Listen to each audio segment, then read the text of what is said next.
ওয়ালাইকুম AutoCAD 2026 Bangla essential training কোর্সে আপনাদের স্বাগতম। তো এই পর্বে আমাদের যে ড্রয়িং অ্যাকুরেটলি ডট ডিডব্লিউজি ফাইলে যে আগে কাজ করছিলাম ওই ফাইলের মধ্যে কাজ করব। তো আগের ভিডিওতে আমরা গ্রিড এবং স্ন্যাপ ব্যবহার করে অবজেক্ট এঁকেছিলাম। এই ভিডিওতে আমরা একটু ভিন্নভাবে কাজ করব।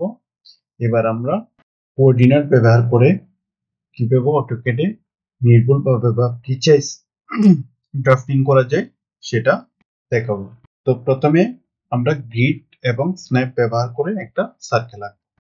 তার জন্য আমরা হোম ট্যাবে যে ড্র প্যানেল আছে, ড্র প্যানেল থেকে এই যে সার্কেল আছে, সার্কেলে যাব। সার্কেলে যে ড্রপ ডাউন আইকন আছে সেখানে ক্লিক করব। সেখানে ক্লিক করার পরে সেন্টার রেডিয়াস এই অপশনটা নিব। এই অপশনটা নেওয়ার পরে আমাদের ওয়ার্ক স্পেসে আসলে দেখতে পাচ্ছেন যে আপনি গ্রিড পয়েন্ট বরাবর স্ন্যাপিং হচ্ছে। গ্রিড এবং স্ন্যাপ দুটোই অন করা আছে, তাই আপনি দেখতে পাচ্ছেন স্ক্রিনে ছোট ছোট স্কোয়ার। তো এখন আমরা আগের যে গিয়ারটি যেখানে শুরু হয়েছিল সেই লাইনটা একদম শেষ প্রান্তে ক্লিক করব। ক্লিক করার পরে এক স্কোয়ার বাইরে গিয়ে আবার ক্লিক করব এবং এটাই হবে আমার সার্কেলের রেডিয়াস। দেখুন সুন্দরভাবে একটা সার্কেল তৈরি হয়ে গেল। এখন আমরা গ্রিড ও স্ন্যাপ বন্ধ করব, কারণ এবার আমরা কোঅর্ডিনেট ব্যবহার করব। তাই নিচে যে স্ট্যাটাস বার আছে এখান থেকে আপনারা গ্রিড মোড এবং স্ন্যাপ মোড অফ করে নেবেন। এরপরে আমরা polar tracking, object snap tracking, object snap এগুলো অন করে নিব এবং অবজেক্ট স্ন্যাপের যে পাশে ড্রপ ডাউন আইকন আছে সেখানে ক্লিক করে দেখব যে আমাদের in point, mid point, centre, intersection এবং এক্সটেনশন এই সবগুলোর পাশে টিক দেওয়া আছে কিনা। তো সব টিক থাকলে আমরা ড্রয়িং এর খালি জায়গায় একবার ক্লিক করব। এখন আমরা যেসব লাইন গ্রিড আর স্ন্যাপ দিয়ে এঁকেছিলাম সেগুলো মুছে ফেলব। তো প্রতিটা লাইন সিলেক্ট করব, সিলেক্ট, সিলেক্ট, দেখবেন নীল রঙের গ্রিড দেখাচ্ছে। সবগুলো এটা সিলেক্ট, সিলেক্ট, সিলেক্ট। এখন আমরা রাইট ক্লিক করব, রাইট ক্লিক করার পরে ইরেজ, ইরেজ দিলে আমাদের লাইন সিলেক্ট করা লাইনগুলো মুছে যাবে। এখন আমরা সার্কেলের সেন্টার পয়েন্ট ব্যবহার করে আমরা চারটা লাইন আঁকবো, ঠিক আগের রেক্টেঙ্গেলের মতো।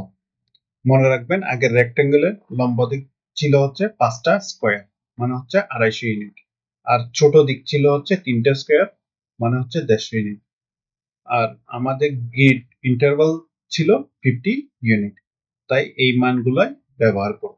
এখন আমরা হোম ট্যাবে যে ড্র প্যানেল আছে, ড্র প্যানেল থেকে লাইন কমান্ডে ক্লিক করব।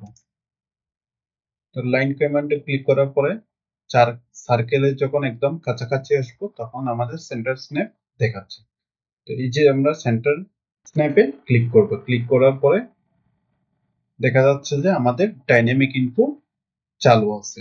এখানে আমরা পোলার ট্র্যাকিং বন্ধ করব, যাতে এই যে আমাদের কোণ বা অ্যাঙ্গেলটা না ধরে। আমরা পোলার ট্র্যাকিংটা বন্ধ করে দিলাম। এখন আমরা কিবোর্ড থেকে @ আইকনটা, চিহ্নটা টাইপ করব। তো অটোক্যাড বুঝে যাবে যে আপনি কোঅর্ডিনেট এন্ট্রি দিচ্ছেন এবং এক্সেসের ডান দিকে হচ্ছে যে পজিটিভ, ওয়াই এক্সিস এর উপরের দিকে হচ্ছে পজিটিভ, এটা মাথায় রাখবেন। এখন আমরা ডান দিকে যাচ্ছি, তাই এক্স হবে যে +250 আর হচ্ছে যে ওয়াই হবে 0। তাই আমরা একটা 250 টাইপ করার পর একটা কমা দিব আর ওয়াই হবে 0, এরপর এন্টার। দেখা যাচ্ছে যে আমাদের 250 ইউনিটের লম্বা একটি লাইন তৈরি হয়ে গেছে। এখন আমরা উপরের দিকে যাব, মানে হচ্ছে এক্স হচ্ছে 0 আর ওয়াই হচ্ছে যে +150। তো আমরা টাইপ করব হচ্ছে যে এক্স হচ্ছে 0, আর ওয়াই হচ্ছে যে 150, এন্টার। এখন আমাদের উলম্ব লাইন বা উপরের দিকে লাইনটা তৈরি হয়ে গেল। এখন আমরা বাম দিকে আসবো। বাম দিকে আসবো মানে হচ্ছে এক্সটা হবে নেগেটিভ আর ওয়াইটা হবে 0। তো আমরা কিবোর্ড থেকে এড চেপে প্রথমে দিব -250, আর ওয়াইটা হবে 0, এন্টার। তাহলে আমাদের ডান থেকে বামে 250 ইউনিট বা 250 ইউনিট লাইন তৈরি হয়ে গেল। সর্বশেষ আমরা রাইট ক্লিক করে শর্টকাট মেনু থেকে আমরা ক্লোজ দিব। দেখা যাচ্ছে যে আমাদের পুরো রেক্টেঙ্গেল সম্পূর্ণ হয়ে গেছে।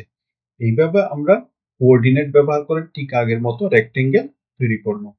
এই প্রক্রিয়া আপনি খুব নিখুঁতভাবে যে কোনো মাপের অবজেক্ট আঁকতে পারবেন। তবে মনে রাখবেন, অ্যাট চিহ্ন দিয়ে রিলেটিভ কোঅর্ডিনেট দেওয়া হয়, মানে হচ্ছে আগের পয়েন্ট থেকে মাপা হয়। আরেকটা আছে হ্যাশ চিহ্ন। হ্যাশ চিহ্নটা হচ্ছে যে অ্যাবসলিউট কোঅর্ডিনেট দেওয়া হয়, মানে হচ্ছে 0 থেকে মাপা হয়। আপনি চাইলে অটোক্যাডের হেল্পে গিয়ে অ্যাবসলিউট আর রিলেটিভ কোঅর্ডিনেট নিয়ে আরো বিস্তারিত করতে পারেন। অনেক ইন্টারেস্টিং টপিক। ধন্যবাদ সবাইকে। আজকে এই পর্যন্ত। আসসালামু আলাইকুম।